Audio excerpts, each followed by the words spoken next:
guys, welcome to another episode here at bringspark.com. Today I'm sitting here talking to a friend of mine. We were supposed to start like half an hour ago, but we've just been talking because it's always fun to catch up with this guy. I've known him for a few years. I met him in Las Vegas teaching a workshop there, and honestly, back then I wasn't too interested in what he had to say. Like, the topic of it wasn't something that I was too preoccupied with. But I'm curious, so I sat in and I listened to his talk, and the more he talked, the more fascinated I became, and I started to think, maybe this is something that's worth exploring for me personally as well. And it still took me a while before I started actually using the stuff that he was talking about, but once I did, it changed things. And we'll talk about some of those things. But basically, this guy is a BDSM instructor. He teaches workshops on dominance, and he's the founder of Dominance 101. And he talks a lot about sex, obviously, or the dominant parts of it, but that's not what his talks are usually about. That's not the core of it. The core of it is communication. It's trust. It's building safety for everyone involved. And the lessons that he teach it's something that you can use in all of your life, in all of your relationships, friendly, family, or sexual, romantic, whatever they might be. So I'm excited to have him here so he can share some of his thoughts, insights, and knowledge with you. And so let's welcome John Litchenberg. Thank you for being here. Hey, it's good to be here, man. Thanks for having me on. Anytime, literally. So before we get into what you teach and before we get into all the stuff that you have to share, why don't you tell us a little bit about yourself and your history and how you ended up, where you're at? Cool, yeah. So where to start? When I was 18, basically where it starts. I was going down to LA a lot and had a girlfriend down there. And at the time, I was working on my anger management. I used to have a little bit of temper. And I was dating this girl, and she took me to meet her mom. And I'm like, all right, cool, meet your mom. And I was talking to her about how I was working on meditation. I was taking Aikido. I was doing these things to learn how to control my temper, meditating. And she's like, oh, well, do you trust me? And I just met this woman. I'm like, sure, why not? And she's like, well, cool, follow me. So we go downstairs to her dungeon. It's like totally left field, not expected. But I knew her mom was a professional dom, so I'm like, this is kind of cool. I'm going to see this place. And she starts having this conversation with me about safety and about going within and learning to control yourself from within and all that stuff. So she winds up tying me up. And she's like, all right, you're safe down here, and no one can hear you down here. So what I'd like you to do is express your anger. And that led into me being poked and prodded by her a little bit and instigated and, teased. And then my temper did show up easily back then. And I raged, and I raged, and I raged, and I yelled, and I screamed, and I just kept going and going and going. And I went to, blackout rage, like violent rage. But I was tied up, tied up, couldn't get away. And I was standing, so I was, trying and struggling against the ropes, just going nuts. And when all was done, I was spent. And she comes up behind me, and she whispers in my ear, and you didn't hurt anybody. And that was one of the first times in a long time that I expressed all that anger and hadn't done that. And it was like a huge cathartic experience for me. And then so through months of coming back to her house and doing this, she was like, I want to go getting into service to her house. And that was my introduction to BDSM. That was my introduction to all of that stuff. And so I was service to her house for a couple of years, learned a lot about myself, learned a lot about being in service, learned a lot about dominance, learned a lot about people that were in the dominant position, learned a lot about the culture of it all. And what I realized was I wanted to be on the other side. I wanted to be one doing everything. So I wound up leaving her service and wound up starting my own play, doing my own thing. It was, at first, I couldn't find anyone to play with because I left LA, went back up to Fresno, and then I went to the Bay Area. And when I went to the Bay Area and in Fresno, all I found was the gay community, and that wasn't really what I wanted to play with. So trying to come out and talk to girls, I'm kinky, I do these things, I play with this, that, and little Bible Belt town of Fresno was kind of freaking people out. So I had to find a new way to like bring it out without it being like whips and chains and leather and rubber and da da da da, you know. So it became more about it being seductive, becoming more about being erotic and sensual. So I started creating this thing, which is now Erotic Dominance, but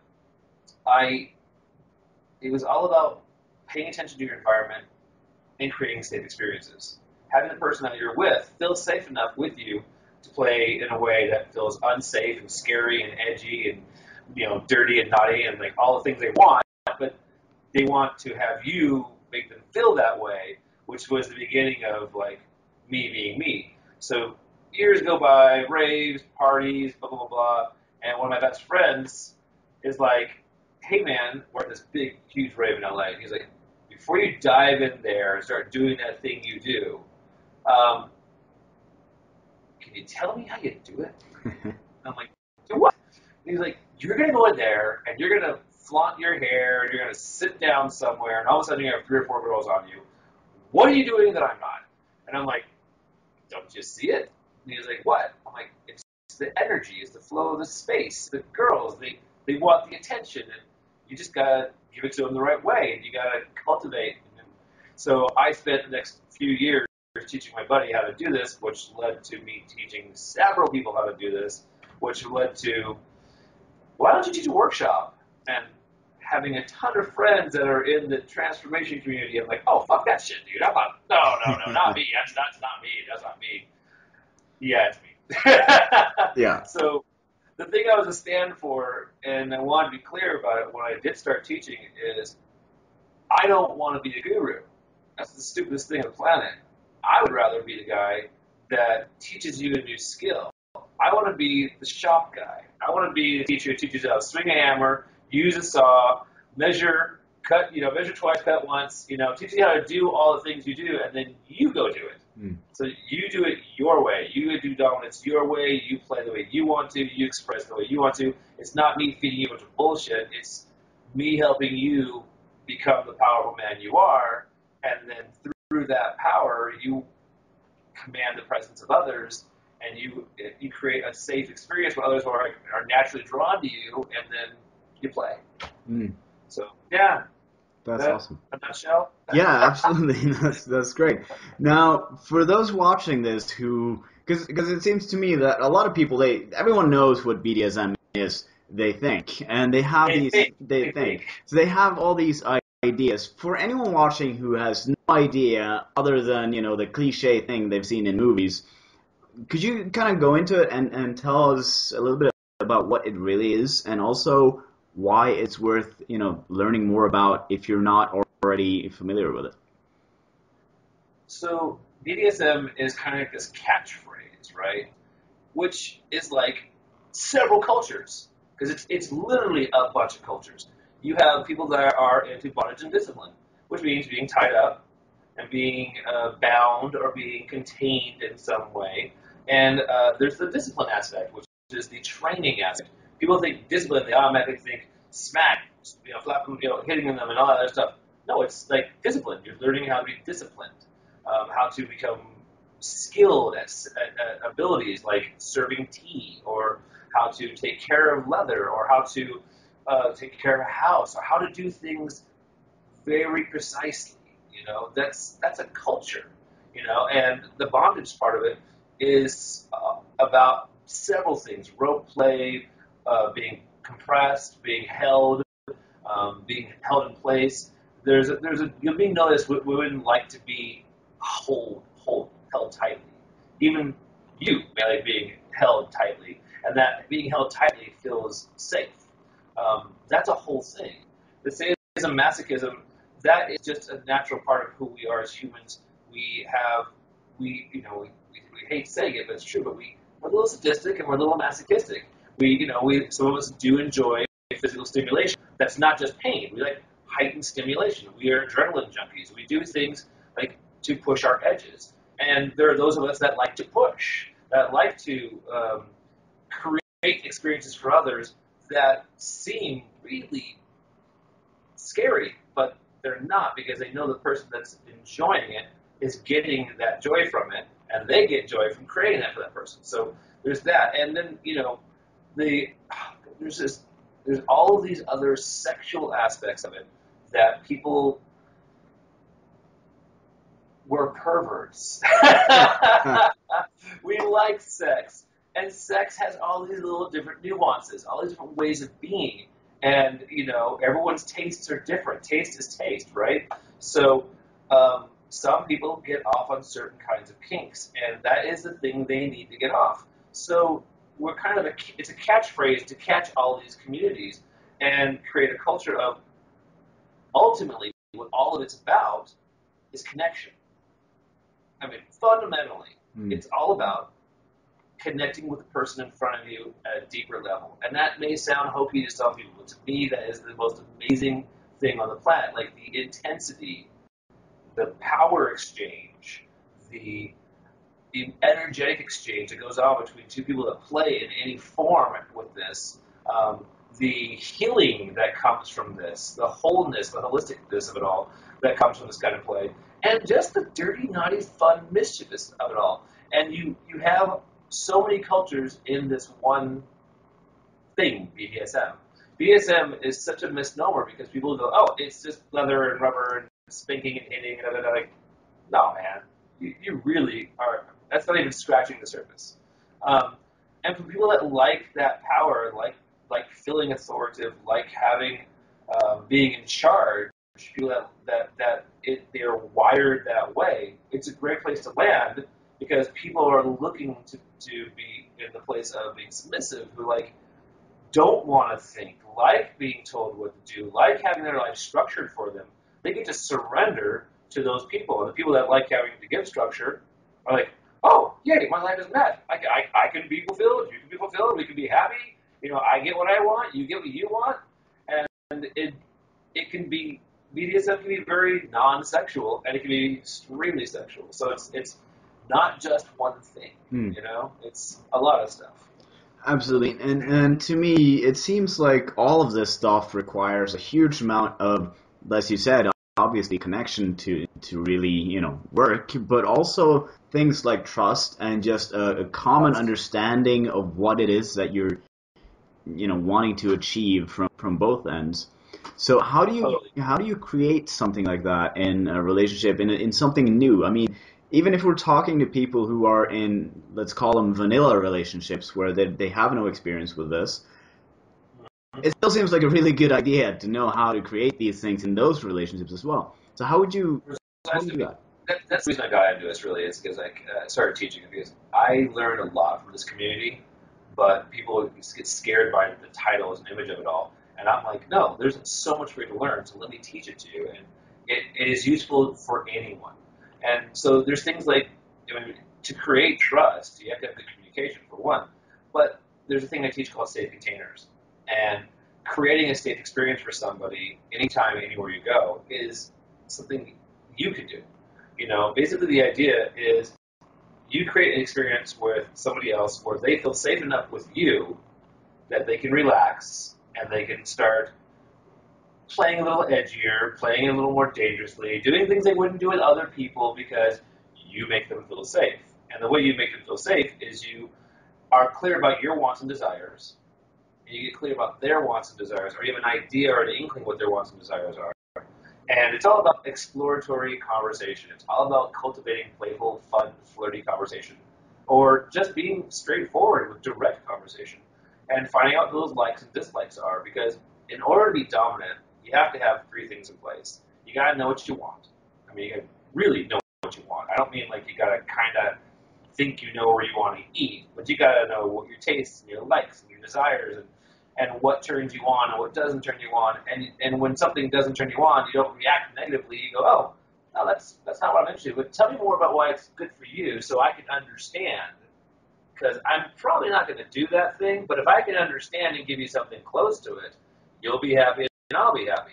So, getting curious about people's likes and desires. So get clear on your wants. Mm-hmm. And then the second thing to do is you got to feel into your partner. You got to be empathetic to their experience, not sympathetic, not sympathy, empathy. And empathy is a thing that we all do. It's that that moment when your dad or mom got home and you were a kid, And, you know, you knew you were in trouble before they came through the door. It's not that they had all the details. It's just that something was up. And you knew before you turned around. You could feel that energy, right? Like, you could feel it when they walk in the room. That's your empathy. And we all have that ability. So feeling into your partner, feeling into your experience, like creating an experience for her and checking her out, watching her body language, watching her energy, feeling what she's at, and then deciding, is this what I want to create? If it's not what I want to create, shift gears, create something different, because you know what you want. So you're like, oh, I want this instead. We're going to do this. And she's like, oh, yes, that's awesome. Let's do that. And so feeling into your partner is the second thing you got to do. To create the juice, the BDSM, the scary stuff that everyone's like, about, to create the juice, you have to be willing to go further than they are. You've got to be able to be the bad boy. And you've got to be able to be edgy. And you've got to be able to give them permission to do the things that they don't give themselves permission for. Like, that's the trick, right? When you get right to that edgy, scary place, it's hot right there, man. So creating those experiences all has to do with the data you get, right? It's all about getting as much data as possible. And you get that data by communicating through touch, nonverbal communication, and you just cultivate the experience you want by knowing what your desires are first. That always leads. What I want is king. I am God. I want everything. And if I want it, it's going to happen. And if it's not happening, I'm going to use my best communication skills or my best energetic, enthusiastic enrollment or my best, I'm just going to go do this fucking thing, and you're going to come along. And because people want to not think. People don't want to. I mean, seriously, think about this. You get together with your buddies. Tell me how this goes. So, where do you want to go tonight, man? What do you want to eat? Whatever. The first thing. Yeah. Whatever. Bullshit. Right? Mm-hmm. It's bullshit. Like, powerfully be clear. Like, yeah, you're hungry. Yeah, you're going to have to clear out what you're hungry about. But you know the things you like to eat. So why don't you just suggest one of those fucking things? And the guys will go, nah. Well, what about this? Maybe. Well, fine. We're doing this. Everybody else? Yes, yes, yes. Okay, if you're a maybe, dude, sorry. But here we go. And you just taking control. You just led the group, and the group goes with you. And the more you do those kinds of things, the more you make powerful choices, you give good suggestions, or the more you cultivate getting answers from people. Where would you like to go? Where would you like to go? Where would you like to go? Okay, well, here's what the general consensus is. I think we should do this.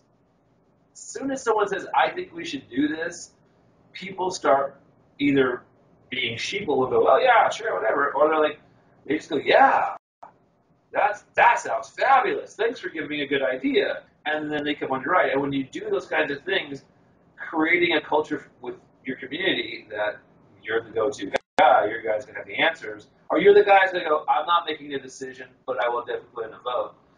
Being clear and concise like that, you're respected more. And people respect you and appreciate you more. And it's simple stuff like that people don't teach out there. This is frustrating for me when I meet these 20-somethings and they don't have this knowledge. I'm like, what is going on? Yeah. So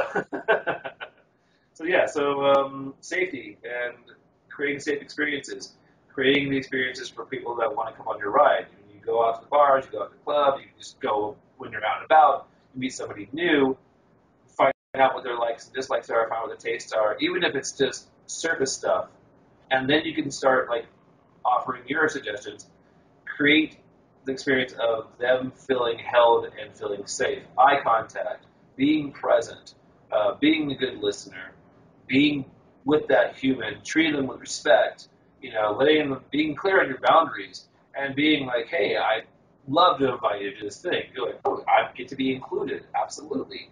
And the more you include them, the more you treat them with respect, and also show your authority, they start to surrender to you. They start to acquiesce to your decision-making processes, and then you're able to lead and steer. Treat them like a human being. They're independent humans. They got their own fucking choices and beliefs, and respect them. And if they start being submissive and start being submissive to you, Now you have the authority. You've got their permission. You've got their consent. You keep getting their consent. The more consent you get, the more trust you build. The more trust you build, the more you can create more play, and you can dive right into some really deep and full shit, really fucking quick and easy. That's the moment, man. Like, people don't recognize the moment when surrender happens, and it happens all the time.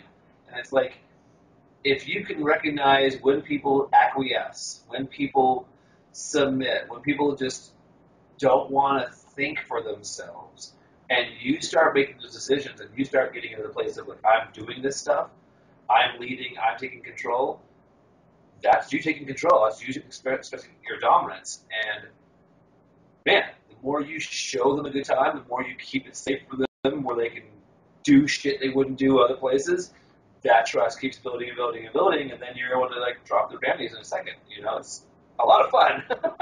Absolutely. Now, to me, this is something that is very important, not just for the relationship in itself, but for people who have trouble getting into relationships, or even being in a relationship because they have all the shit going on that they don't know how to deal with. And one of the things that you said just a few minutes ago that I really kind of took notice of the first time I heard you speak about this was knowing what you want. And I've been a big fan of that too. Like, I've been the guy who said, write down your goals and be specific and all that stuff. But I realized the first time I heard you talk about what that actually meant, I went, you know what?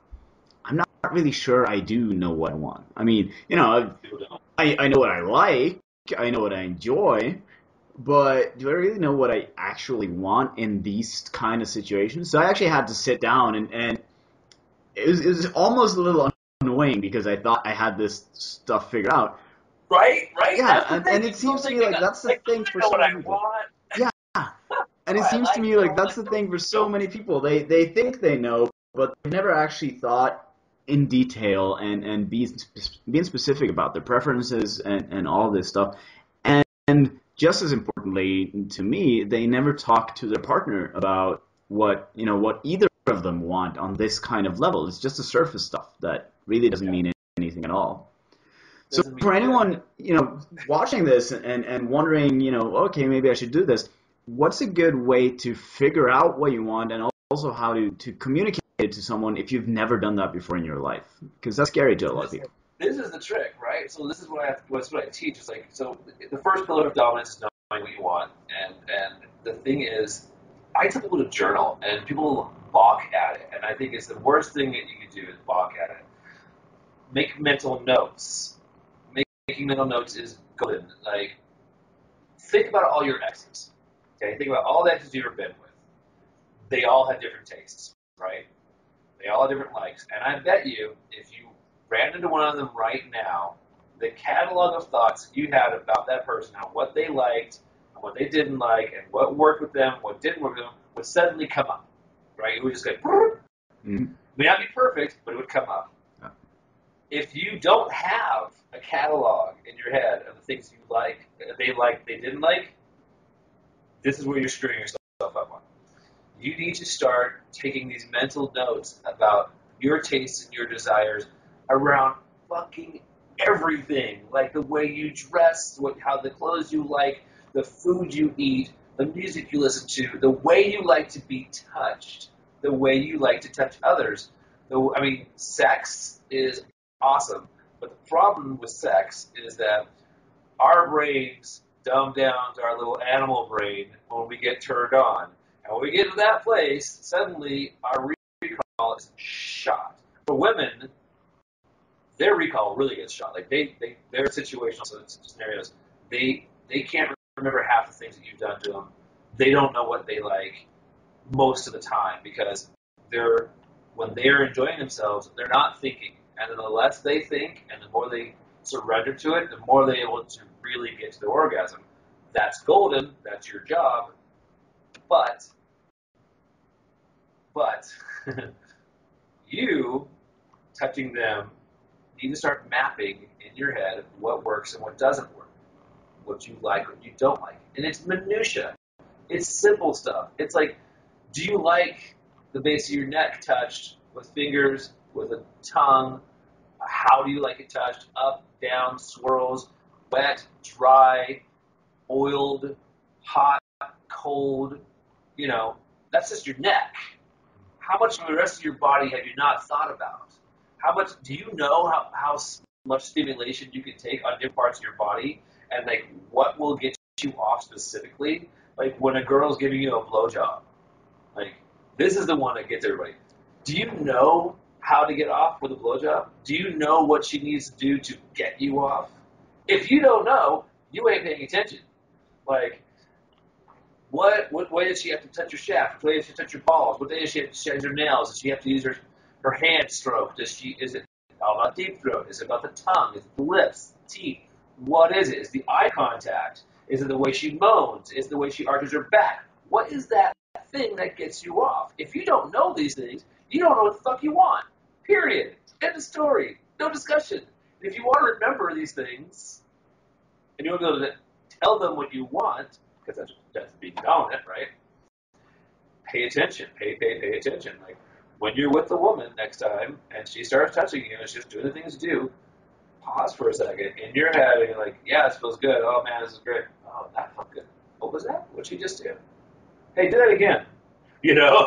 And like, if she does that thing again, you're like, yeah, that's awesome. And then the more you learn about what you like and learn about your body and learn about how you like being touched by her, then the next woman you're with or her next time, you're able to direct her when she's checking out and just going through the motions and doing the thing. You can tell her what you want.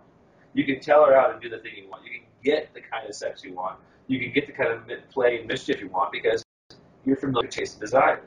And it's frustrating because we think growing up, we've lived these bodies all this time, we've got through life, we fucking know what we like. Really? Can you call someone up right now? You just landed, you have no luggage. Can you call someone right now and tell them to go to the store and pick up the right wardrobe for you? Like, exactly?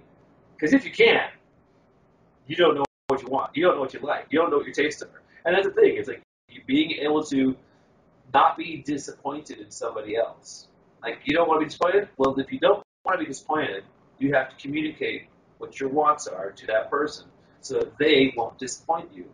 And if you don't know how to tell them with good detail, in detail, what to do the way you want it, you are going to have a life of disappointment. And who the fuck wants that, right? I mean, yeah, so that makes no sense. that kind of stuff. Yeah, it makes no sense to go around, not doing what you need to do to get what you want out of life. That never made any sense to me. And people love being helpful. I mean, bottom line, people want to be helpful, and they love being, of service. So be a gracious human and give them the opportunity to do it. Absolutely, yeah.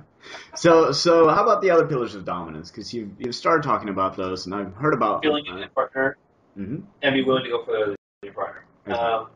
Filling into your partner, it's not fantasy. It's not, it's not magic. It's not, bullshit. It is learning to read the person in front of you's reactions. Like, people communicate so much information to you all the time, and most people are unaware of it. Being aware of your environment, being conscious of the person in front of you, once you start being more aware of your environment and seeing how the flow of the room works, the energy in the space, seeing how, because you'll start seeing it. When you go out to clubs, you'll start noticing the trends in the room. You'll start seeing what certain people are and how their energy is. The ones that want to have more fun, the ones that are complainers, the ones that are turned on, the ones that aren't. And the way you notice it is you start noticing body language, you start noticing facial expressions, you start noticing the way they talk, their cadence. You start noticing. I mean, you can look across the room and not even be able to freaking hear them and tell that girl is really turned on and no one's giving her attention. Be the guy that gives her attention. It's like there's so much going on in body language, in physical reaction, like the way their body, the hair standing up, or the goosebumps, or the muscle twitch, or the flush of the skin, or the moisture that appears. There's all these different nonverbal communicated things that when you start paying attention to them, and you start able to map things. emotions, right? You want to listen to her moans. You want to listen to her words. Sometimes the words don't match what her body's doing, and you have to be like, so which is it? What's really going on here? You have to create in your head a catalog in your wants. Create a catalog of like, I do this to her, or I say this to her, and she reacts this way. Her eyes dilate, her skin flushes, little small beginning of a smile in the corner of the mouth. She kind of does the turn her head with the way thing lifts. Like all this body language shit that she may be telling you, I don't like this. Are you kidding me? Because energetically, she just turned her whole body to you.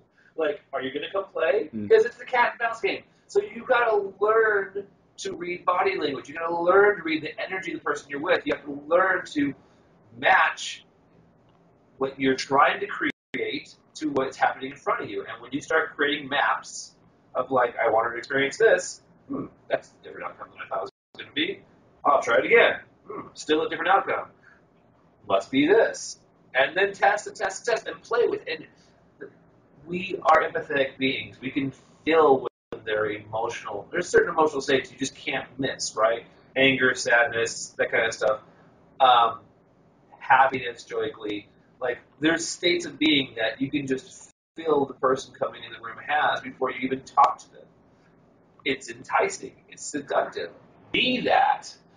Deliver that. And be empathetic to recognize where they're at and steer. You can steer emotional states. You can steer turn on. You can steer wants and desires, especially when women are in different states of the month. It's depending on where they are in the month, you can also help cultivate them having a better experience.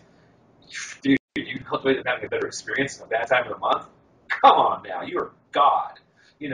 But doing those things because you want them to have a good experience for yourself. Selfish. Be selfish. Be fucking selfish. Do what you want because you want to do it, and because it makes you feel good, and because making them feel good makes you feel good. So do things to make them feel good and get into that place of like creating fun, play, mischief, joy, sexy, whatever, wherever you're trying to cultivate, filling into them, being empathetic, steering them, redirecting them, or this is a safe container one. This is mastery, guys. If you can be solid in your stance of who you are, knowing what you want and your desires are, and you can be with somebody who is not in a good place, who is emotional wreck, you can make them feel safe enough that they can have that experience. Like, you're safe with me, let it out. Let it out, bring it all the way, bring it till you're done. Get the scream out, get the yell out, get the cry out, get the frustration out, get the anger out, just get it out. I am your rock right now, bring it. And they bring it, and they feel safe and held, and you don't judge them for it. You don't make them wrong. You don't try and fix them. You just hold them as a human being who they are right now. Guy, girl, doesn't matter. The level of trust you've just created with that human being, like, they will worship you because you allowed them to be raw, vulnerable human, and you made them safe. And you didn't judge them. And then we had ice cream or whatever the fuck. That's dominance. That's power, and that's fucking awesome, and it's sexy as fuck. And dude, being able to do that with somebody else is a gift, and that's part of what I love doing. I love that deeper connection. So feeling into your partner, feeling where they're at, you don't always have to change their headspace. You don't always have to change their mood. It depends on where you want to go, and if they're willing to submit to your ride. Sometimes you just sometimes the ride you take them on, things can happen. I don't know if you were giving a person a massage and all of a sudden they start crying or they start having like emotional states. It's like you could weird out on them and make them feel shame and embarrassed, wrong, or you could just let them have their experience, right? Some girls cry when they have sex. There's some wound that's going on and you're healing it. If you don't freak out on them and make them wrong and you just keep having that sex, you fuck that pain out of them. You take them through it. And they go through it, and they release, and they're done, and they get to that turn on and the happy place, and you keep going. you have just healed that person, and they fucking love and appreciate you. You are a god to them because you made them safe enough to play unsafely, feel safe enough to go there, get it out, and then go on. A lot of dominance, a lot of BDSM in the kink community, there's stimulation play that happens, there's cathartic experiences that happen, and there's a thing called aftercare. And aftercare is not a ton of processing. It's just they had their experience, they need to be held, they need to be appreciated. Sometimes it is processing. Sometimes it's good communication and conversations about where they were at, what they were going through, where they're at now. Are they going to be safe? You check in with them tomorrow, you see where they're at tomorrow. They may have a crash in a couple of days. You want to be there for them when they have that crash. You want to hold them as a capable human being.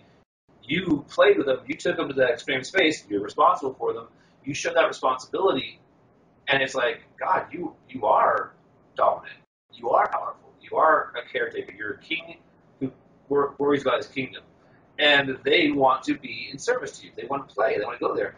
So that's, I just hit on the second pillar and the safe container thing a lot, but it's also being willing to go further than they are, you know.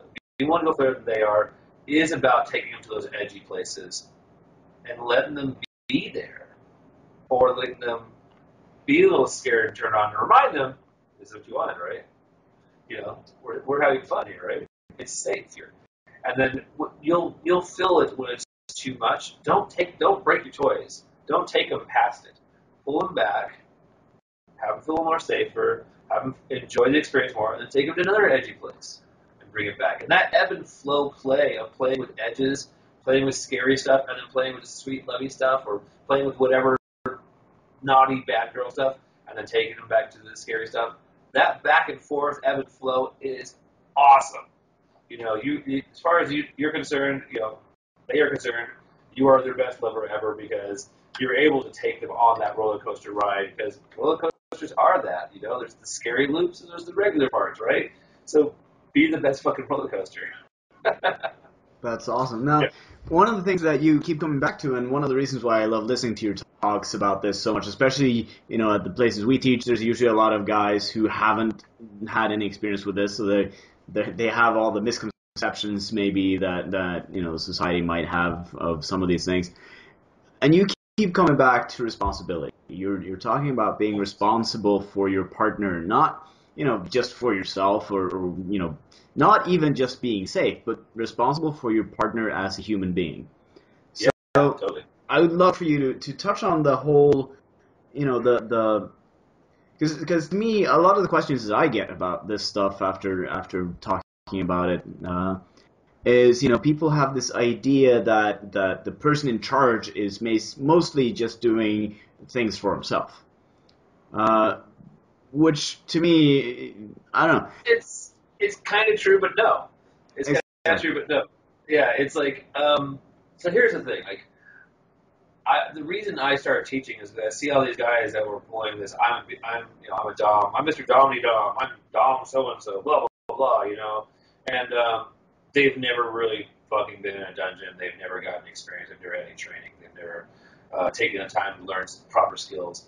And but they said, like, oh, I'm Mr. Dorian Gray Domny Dom. I'm like, no, you're not. No, you're not. You're an asshole. You're a fucking jerk who's going around being abusive to women and throwing your weight around and breaking your toys. And then I'm having to come back behind you and catch these girls and guys and people and be like, whoa, whoa, whoa, whoa, whoa. That is not dominance. That was not BDSM. No. That was abuse. And the thing is that people forget is, and I love objectification. I think objectification is a wonderful, beautiful thing when you are praising and objectifying another human being because they are a sexy piece of meat. And sometimes it feels really good to be objectified and be like, that's right, I am all of that. And objectification, when done consensually, is beautiful. When it's done non-consensually, it is the ugliest shit on the planet. And the problem I have with people that come in to BDSM and make a mess for the rest of us that have been in it for fucking our life is that they come in and they're experimenting, but they're throwing the weight around like they're the fucking shit, and they wind up breaking humans. They wind up being abusive and being cruel and mean emotionally, psychologically to people, physically to people, and then that gives us a bad name, which is bullshit. BDSM is about connection. It's about the stimulation and the play, the sensuality, the sexuality, the imagery, the psychology. Ultimately, though, it's about connection.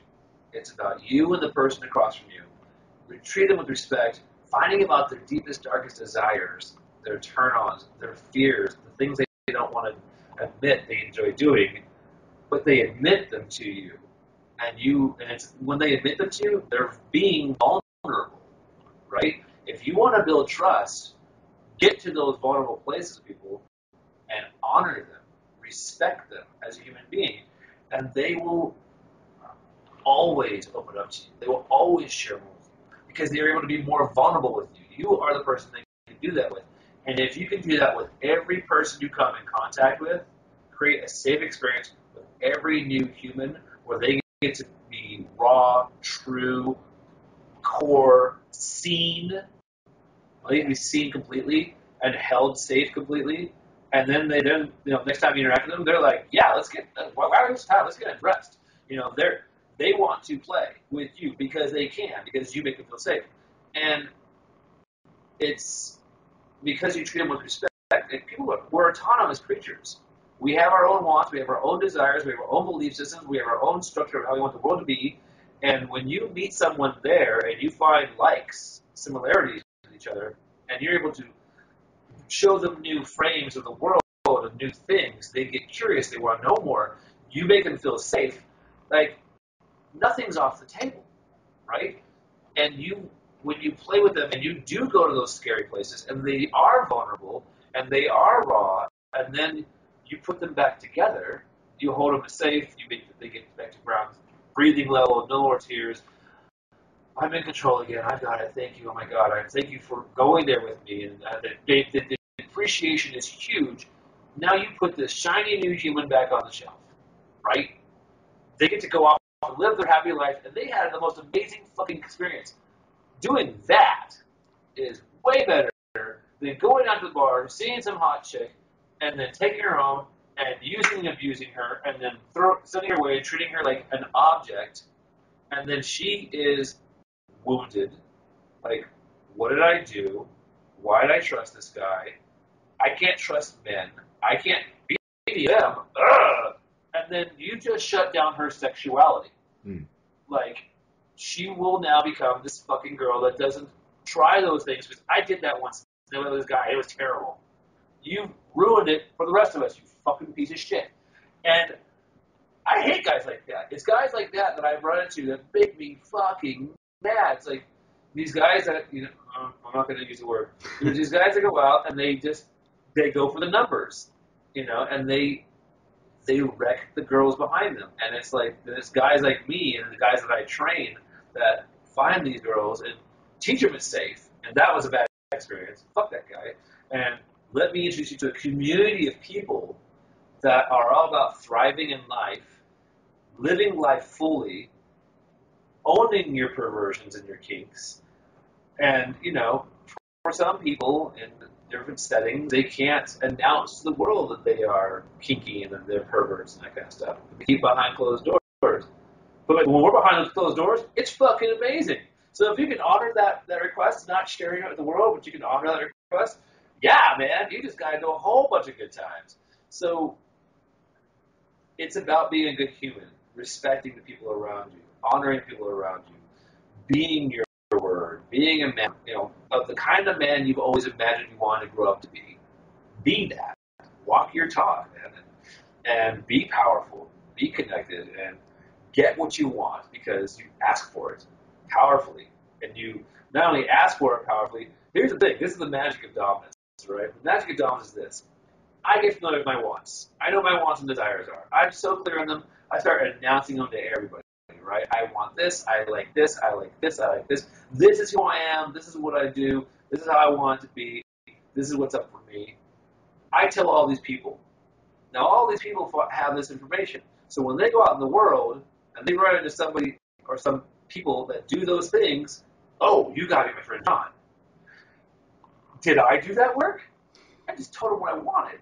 Now my minions go out there, my beautiful human beings that I love, and they're like, hey, I got a freak for you. He does this stuff. He likes this stuff. And it comes back my way. And I'm like, you create the world you want by speaking into the world. I call it speaking into your own universe, man. You just like, you create your own world by cultivating the culture you want, by talking about the things you want with everybody you can. I have no shame about who I am. I've been married for 17 years. Single one for 17 years, married for 10. It's like we don't hide who we are. She does what she does. I do what I do. She can date who she wants. I can date who I want. We have lovers. We have friends that are our lovers. Not everything's always about sex. It's about connection. But sex is fucking awesome, and we have great sex. We have great partners. We have a community of friends that are, we thrive. It's all about the freedom to thrive and live the life you want and be where you're at the moment. So, yeah. To answer your question, I went on a tangent, dude. Oh, that was great. It answered my question and more, so that was perfect. Now, we are getting towards the end of our time, but I wanna put the spotlight on one more thing that I think you do so masterfully, and you mention it here and there, but I haven't actually heard you speak about it. So I wanna get you to do that for a few minutes. Okay. And it's basically the sexual playfulness, because I know you're a playful guy. I'm betting everyone watching this video kind of picks up on that. But still, there's a lot of people out there who think that all this dominant stuff is like hard and it's got that going on. That's what you see on TV. That's what they show on CSI when someone went nuts and all that stuff.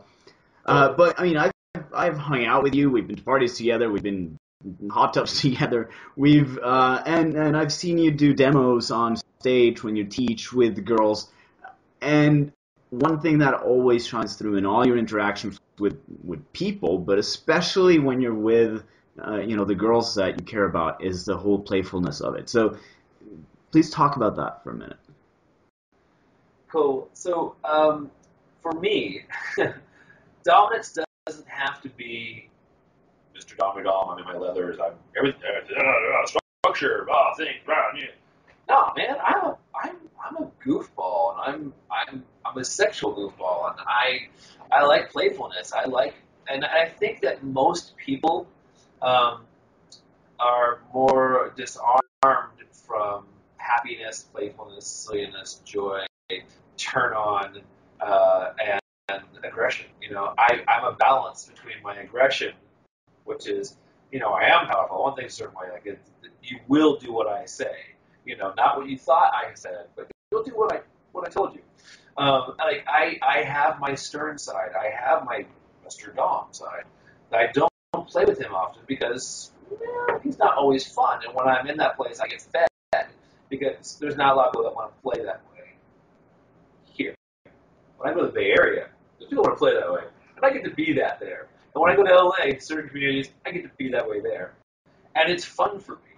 But my regular life, my day-to-day mischief, I'm a mischief maker, man. I like making it okay to do things, and the way I make it okay to do things, I just do them, and I turn around and go, "You coming?" It's like, you want to play, right? We're kids. We're big fucking kids. We've grown up, but we're still kids. And then we like to be silly, and we like to be goofy, and we like to be sexy, and we like to be turned on, and we like to be sensual and playful. And I find that being the guy that creates that gets light, doesn't have to be serious, works for me. And I like being silly, and I like tickling, and I like biting, and I like being a scary monster. And it's, I'm a bit of both. I'm a dichotomy. So it's like one mood, I'm just going to pick you up and scoop you up and take you to the room. And other mood, I'm like, let's be silly and goofy and play with paint. I'm all about being true to myself in the moment. So if my desires are to be sexual turned on predator, then I'm a predator. If I'm sexual turned on, mischief maker, silly instigator, I want to get that person and that person and that person to do this and that and that. That tends to be who I am. I'm a director. I like to cultivate group play. That's one of my true turn-ons. And I like making sure that everyone's safe. So I am the guy that's going to find about your relationship boundaries. I am the guy that's going to find out about what's okay and what's not okay. And I'm going to push that edge. I'll be like, oh, so you can do this, you can do this, but you can't do this, you can't do that. Okay. I know this person likes that, and this one will do that, and that one. So I'm going to get them all in the same space, and we're all going to have, hey, you know what she likes? Hey, you know what he likes? Hey, you know what they like? And I'm just going to stir the pot.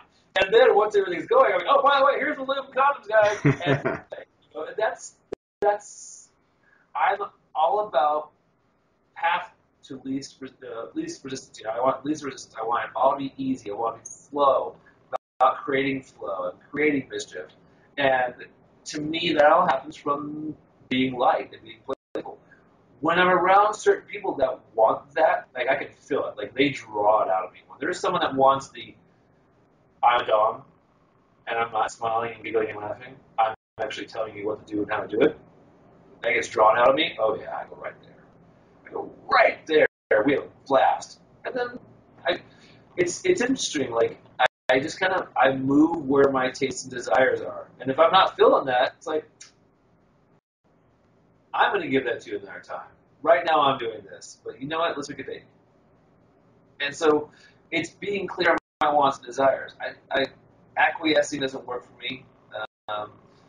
And you know, negotiation is everything, man. Like everything's negotiable. It really fucking is. That phrase, people don't get it. If you don't ask for it, you're never going to get it. And I always ask. So asking in ways that are disarming, asking in ways that are light and joyful, asking in ways that are firm and clear. You know, asking for what you want powerfully and with clear communication. That gets you everything. Absolutely. Great. I think that's a good place to round off. I mean, we could talk about this for the rest of the day if we wanted to. I could anyway. But, you know, there's a lot of stuff out there. And where should people go if they want to learn more about what you do and about the stuff that you've been talking about right now? Go to Dominance 101. You're going to see the 3 pillars of dominance there. And so we're talking about doing another workshop in October, a week-long event. So if that's going to happen, which we're figuring out right now, literally just started conversations yesterday. So we're negotiating. We're going to do one here in Vegas, a week-long event, probably around the Halloween time, so it's in time for the Fetish and Fancy Ball. But Dominance 101's a place to go to. Erotic Dominance right now is not up because I'm revamping everything, and I need a new web guy. So if you know a good web guy, hold me. Well, that's great. Now, guys watching this, I hope you were taking notes. If not, go back, watch it again, and take fucking notes. And also, do the things that John is talking about. Write down what you want. Do the journaling. I did it years ago when I first met John, and it changed not just the sexual stuff and the playful stuff, but it changed the way that I think about what I want. And it changed in a lot of ways the way I communicate what I want to people around me, whether they be friends or colleagues or partners. So definitely do these things. They're worth checking out. I thought I had this under control before I did it, and I realize now that I had no idea what I was talking about back then. So, you know, follow my example on this, please. All right, John, thank you very much for your time. I loved our chat, and I'm sure everyone else did as well. Yay, excellent. All right, bye. Take care.